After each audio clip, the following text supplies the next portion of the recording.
Welcome to Red, White, and Blue. I'm Gary Polland. And I'm Dallas Jones.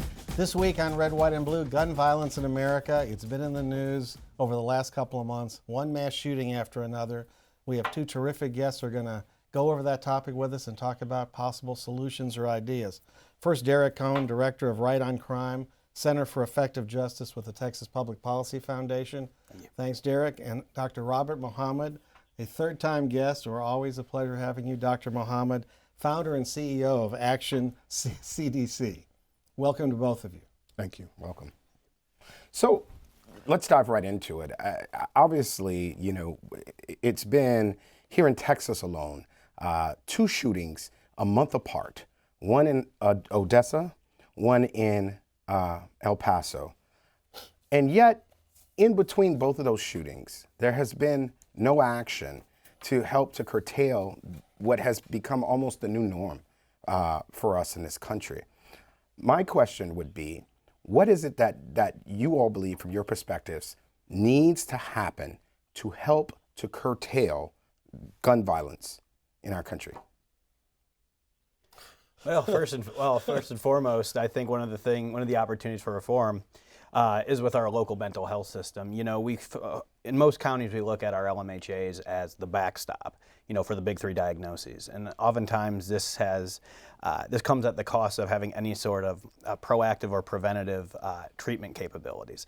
And so, really taking a deep dive into how we fund those and how we actually demand results from our community mental health centers. Places like the Harris Center here in Harris County, Integral Care in Austin, these are places that have incredible capacity. However, that's not replicated everywhere else throughout the state.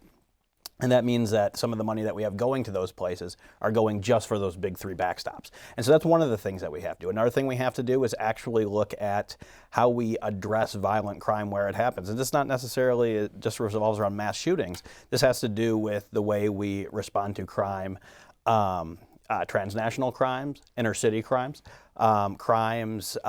even white collar crimes.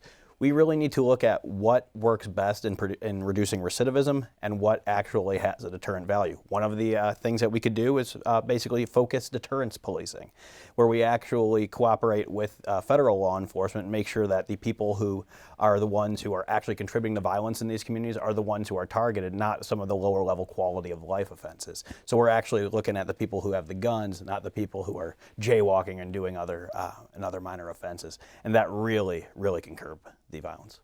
So, if I may follow up, Gary, I know you want to. Oh, I'm sorry. Go ahead. I'm here from Robert. Anything I disagree with, I would just characterize as prevention, intervention, and then reintegration. We want to prevent our young people from getting involved in criminal activity. So that, remember, as Minister Farrakhan teaches us, this is what he says to us, is that a child does what is natural until he learns what is normal. So what is natural is to climb up and pull up and to walk. But what is normal is the norms, values, folkways, mores of the society.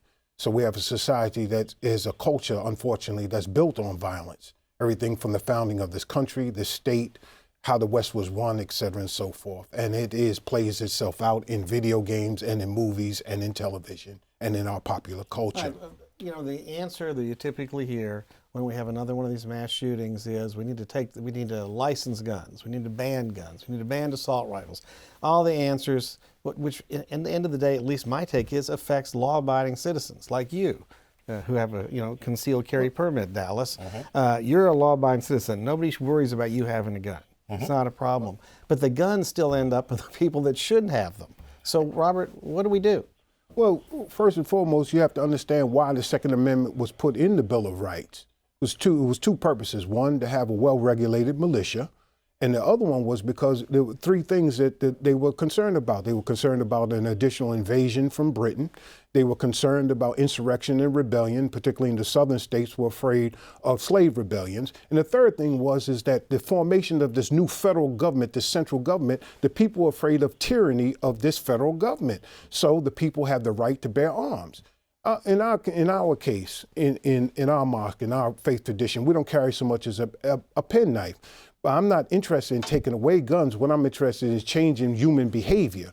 Because when you change human behavior and you learn how to do conflict resolution, then when you have those crimes of passion, domestic violence and road rage, and just plain old stupidity with a gun, you can take that off the table. And when you're dealing with in terms of street crime, okay, there is a nexus between poverty, lack of education, because most of the people that's in TDC have a 9th grade education. There's drug and alcohol abuse involved, and we see the breakdown of their family structure. So there's a sociological aspect to it. And also, we've deindustrialized the country, so there literally is no blue collar path to the middle class anymore. So we have to fix those things. And then there are career criminals who they use the gun to enforce the street warrants, and they use the gun to do the things that they do. Now, those are the people that we have to deal with, as he's talking about targeting crime instead of targeting everybody. And then when it's all said and done, we should take the approach that we should have taken back in the 80s and the 90s during the crack epidemic. We should be taking the same approach that we're taking today with the opioid epidemic, that we should have rehabilitation, we should be deferring people. Otherwise, we wouldn't have destroyed literally a whole generation. So this gun violence is the inability of people to resolve their problems peacefully and without using the gun. And these are the things that we're going to have to learn how to do. Is we're going to have to now have not law enforcement. What we have to have today are sworn peace officers. And so I agree with, say, Chief Acevedo and his approach in this wise. He calls it relationship policing. I call it relational peacemaking and peacekeeping rather than that. And also I agree with City Councilman and former HPD officer Mike Knox, where he talks about the cure, he says, is family, community, and the law. I don't necessarily agree with his slant towards the law, but I do see that we need to rebuild family, and community has to get involved in solving this problem. We can't leave it to the police. So the vision and the challenge we want to put forth today, because again, I'm in agreement with, I guess maybe that doesn't make for a good show, but I'll put it like this. Here's the challenge. Anybody that's running for leadership of our city or our county, whether it's city council or the mayor's office, if they're not talking about reducing crime, the numbers of crime, the rate of crime, and the number of arrests while maintaining our law enforcement at its current staffing, we need to dismiss those people because they don't have a vision on how to get us out of this. We're in uncharted territory right now. The things that are happening that Mr. Jones points out, we're in uncharted territory. So we got to have out-of-the-box, dynamic, adaptive thinking. We can't have the old rigid kind of ways that we went at things. It won't work today because these are the days we never dreamed would come. Well, Dr. Muhammad, I will tell you that is that's a lot. Let me ask this, and so am I hearing you both say, and maybe I'm not the smartest person. I'm not the smartest person at the table, clearly, if you just listen to Dr. Muhammad. But my question would be, so are we saying that guns themselves and access to guns are not an issue? Well, it depends on who has access to them. Again, he pointed out mental health. What we've done is let's rethink and reimagine criminal justice system. What we've done is we have made the criminal justice system the default for all the things we don't want to fund. Why should the police department have a mental health unit? Because we won't fund mental health. Why do they have the homeless unit? Before Hurricane Harvey, where we lost 300,000 units, we had more empty units than we had homeless people. And while we have veterans that we say we love and we honor on Veterans Day and Memorial Day, why are they living underneath the bridge? We give lip service to police. We give lip service to 9/11. We give lip service to our veterans, but we don't put the money where our mouth is. And our educational system, the implosion of HISD, and the attempt to privatize the public school system, as I'm saying, charterize it, if you will, it is not going to do any good. We don't have no throwaway children. Our children are a treasure. And if we won't invest in education, we won't invest in mental health, we won't invest in smart policing, then what we're going to do is we're going to be chasing this. We'll be like a dog chasing our tails, and we'll be back here again 6 months from now saying the same thing all over again. He and I will be looking at you all like, say, you asking us that again? Derek? Well, I would couch it a little bit differently in the fact that we actually look at these mass shooting events. We really look at it as we look at it inductively. We look at commonalities among these shooters, and there's a massive selection bias here. A massive, it's almost macabre, but a survivorship bias. You've heard of the story where they looked at how to armor the B-17s in World War II, and they were looking where are the bullet holes of all the ones that made it back. Well, they were looking at the ones that made it back, and that's a problem because that puts forth data from the observation of this very rare incident.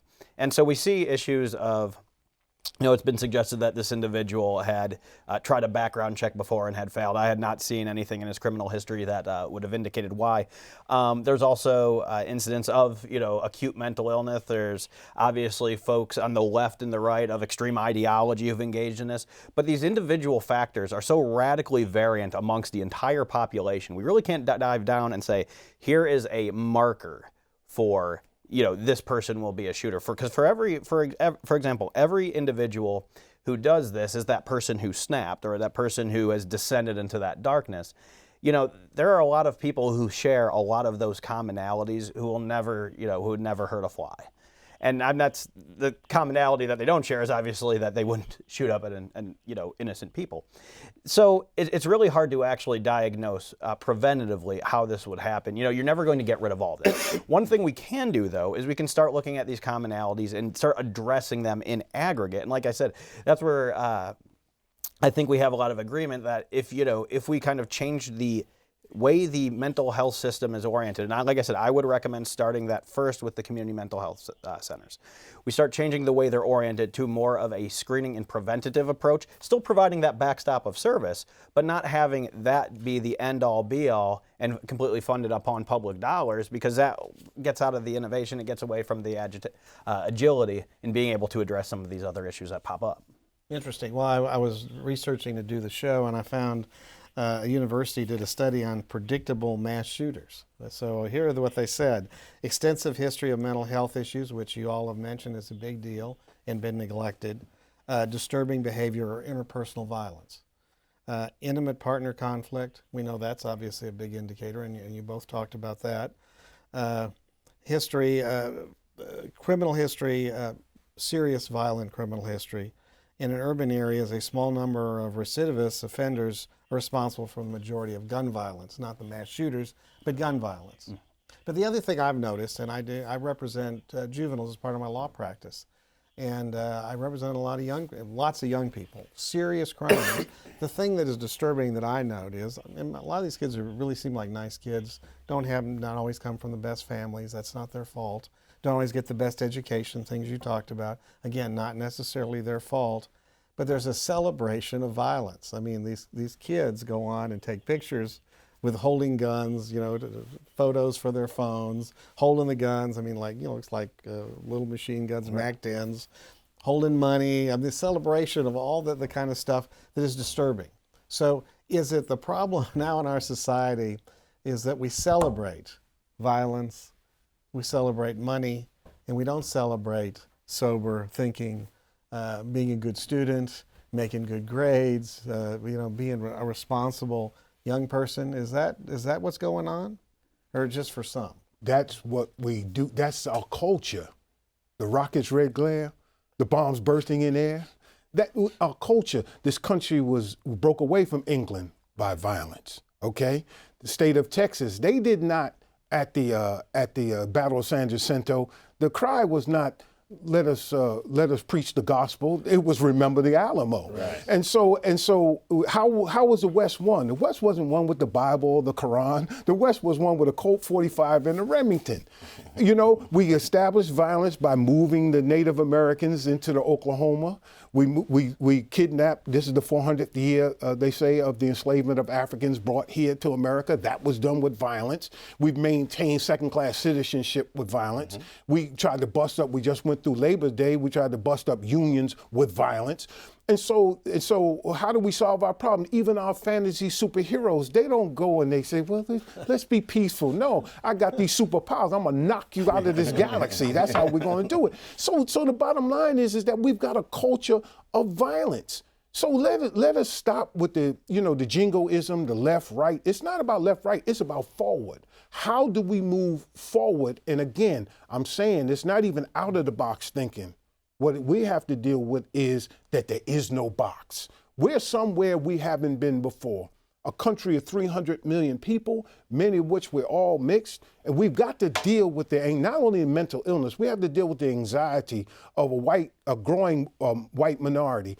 Steve Murdoch wrote a book called The Texas Challenge. He talked about how you looked at the trajectory, the demographic trajectory, that whites are having less babies, they're getting older, where blacks and Hispanics and others are growing.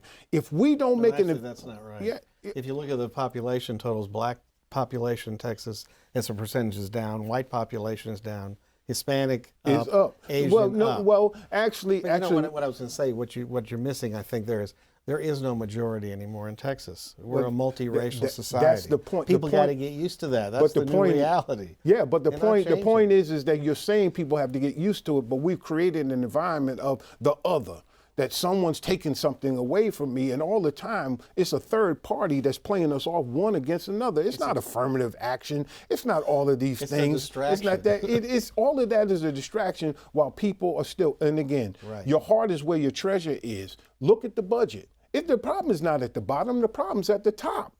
The spiritual wickedness is in high places. So look at the budget. That shows where your values are. What is our military budget? What is our educational budget, our mental health budget at the top? And then look at our state. We just finally tried to fix our educational funding system. Come on. We're playing around with this thing, and then we talk about there's no guns, we need God. Well, we do need God, but come on now. So we need to make sure that we absolutely invest in those who have boots on the ground. If what he's saying he represents and he's advocating Derek is advocating for mental health and for smart law enforcement and things of that nature, then they need to put resources with that. If what I'm doing with Action CDC and Mosque 45, the Nation of Islam, stop putting a jacket on me. I'm not an anti-Semite. I'm not anti-American. I'm not anti-white. I'm not anti-anything. I'm pro-peace and I'm pro-progress and I'm pro-doing for self, pro-family and pro-life. So put your resources where your mouth is and let those of us who have boots on the ground, who go where angels fear to tread, allow us to do the job, and we can help law enforcement. Again, I put forth the challenge on this program to reduce crime, number, rate, and arrests at the same staffing levels and give the community the resources they need to do what they need to do. That's what we proposed on the Mayor's Anti-Gun Violence Council. It was headed by Haley Carter. She is a Second Amendment Marine hoorah captain. She wasn't trying to take nobody's guns away, but the mayor had enough vision to assemble a broad array of people from the medical community, educational community, the business community, and all of us to come together to say, hey, what's some of the solutions? And the solutions weren't grabbing guns. So Derek, should we be spending more money in these areas that Dr. Muhammad has talked about that it would help deal with this violent I wouldn't say society? spending more money. We need to spend the money that we're already spending better. You know, I went into the example specifically of the LMHAs, specifically with policing as well. You know, if we look at some of the units we have, you know, we actually have a policing researcher at TPPF who's written extensively that if you look at what we are actually losing in the oversaturation of traffic patrols, things like that, that's not going to reduce violent crime. In fact, we saw with this last shooting kicked off because, or, you know, this last shooting was kicked off at a traffic stop. Not saying causal, but I'm saying that, you know, these are things where we think, is it a valid law enforcement purpose? You know, and reasonable minds do disagree on that. But we're saying we're prioritizing that above other things. And we look at our homicide clearance rate, abysmally low. Our robbery clearance rate, abysmally low. Our burglary clearance rate, abysmally low. But we're really getting good at clearing out those, at least all the reported speeders and stuff like that. great. And so I think we really need to prioritize. I mean, that doesn't mean that we should spend more or less, you know, because again, we're not spending on the right thing, so we don't have the right benchmark. And so we really need to go ahead and evaluate the outcomes and the processes of law enforcement, of mental health that we're doing right now. And I would just add an addendum to that. The problem is with the culture is that we like to look at government as the ability, you know, that they have the ability to change culture through legislation or gubernatorial fiat or whatever the case may be.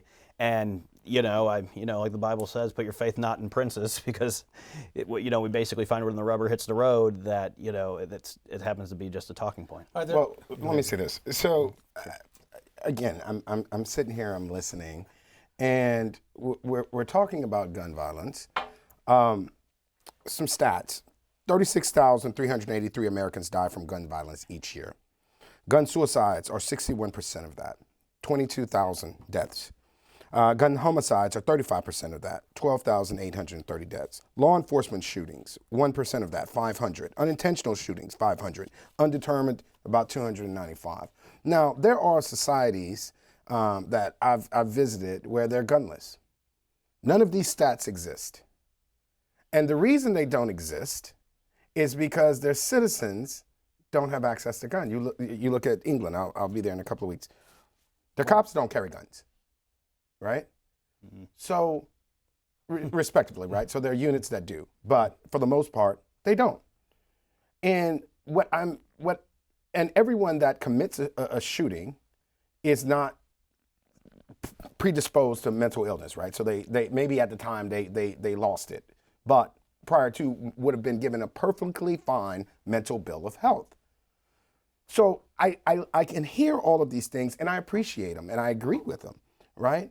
But I'm not sure that we're down to the heart of the matter, that there needs to be a limit to access to weapons. General Mathis, former chief of staff, former chairman of the Joint Chiefs of Staff, stated that no one should have access to assault rifles, that these are weapons of death. They're not for sport, they're weapons of death.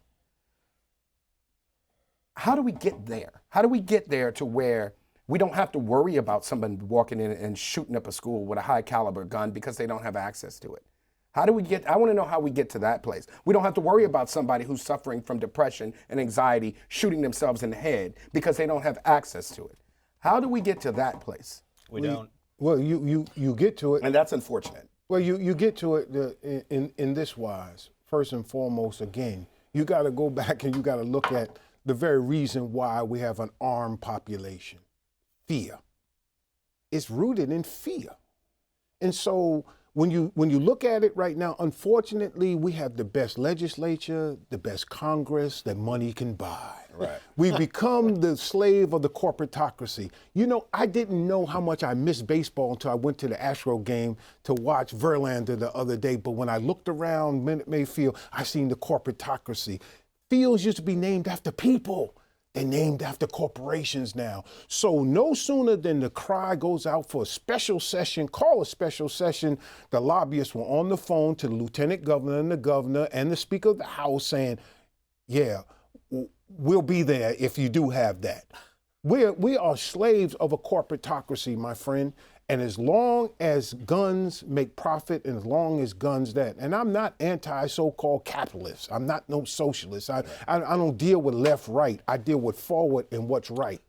Okay? And the bottom line of this thing is, and until we change our values and we value human life and our children more than we value things and status, then we will have an end to that. And people will find a way to kill each other if they don't learn how to live one with another. That has been my experience for 32 years in teaching people the knowledge of self, the knowledge of God, the knowledge of others, the time what must be done. And we take people who normally would carry guns and would hurt you, and we turn their lives around. That can be done if you allow us to do it. Well, I will say, you're going to England, be careful of the knives, because that's what people use. But there's ideas that your friends have come up with. They want red flag laws. Who are my friends, Gary? Well, that's a whole show. Red flag laws, which would pick up the mentally ill, but doesn't pick up everybody. And there's some discussion that might be helpful. Then there is the universal background checks. Okay, and then there's those. Then there's the people who are the gun banners. We're going to just take away all the guns. But the problem with taking away all the guns is, what do we have? 150 million guns in America, some crazy number, and 300 million. About and 1.2 for every man, woman, and child. Okay, and we have an open border where drugs and people come across, go either way, and there's a way to make, and part of the reason we have people coming into the country is because people make money bringing them in illegally. That's true. So they'll bring in guns if they can make money on the guns, so the guns will still be here, and then the law-abiding people will follow the law, and the criminals, the dangerous people, will not. And they will have their guns. Dr. Muhammad, you got open borders in the States, man. Stop pointing to Mexico and Well, that that's border. true. Wait, you got All open over. borders in the States, because I'll tell you what, We don't have a toothpick factory in the black community. How are those high-capacity guns finding their way in our community? Money. People are coming there and bringing Selling their money them. in their trunk Exactly. because there is a profit motive market. involved in that. Right. And Dr. Muhammad, you talked about the corporate interest in it, but interestingly, following the Odessa shooting, Walmart has been the first corporation to come out and say that they will no longer sell handgun ammunition. And so I think when you say that nothing can be done, I think that there are plenty of things that can be done. I think the only thing necessary for good to triumph over evil is for good men to do nothing. And I think that certainly, there's an approach. You talk about my friends, Gary, but my friends passed a comprehensive gun reform bill out of the House of Representatives, and it got stuck in the Senate and certainly in the White House. So, I mean, at the end of the day, there are people that are trying to push forth an agenda that somehow keeps getting jogged up. Well, there's not necessarily going to work, except I would say that the ideas that our guests had are more likely to reduce gun violence over time than any liberal scheme in Washington they passed. One other bill. It was. But one other factor I have to mention, because I think it's really significant, the concealed carry law in Texas. We have lots of people with concealed carry. Only 0.1% were involved in crimes of violence last year. That's it. So it's been very successful. And that's one of the things that actually discourages people. And I get the final word. So thank you, Dr. Muhammad, for coming. You're always insightful. Thank you, sir, Mr. Cohen, for being with us again. Always great to be with you, Dallas. It's always a good time here. And we will be back next week with another edition of Red, White, and Blue.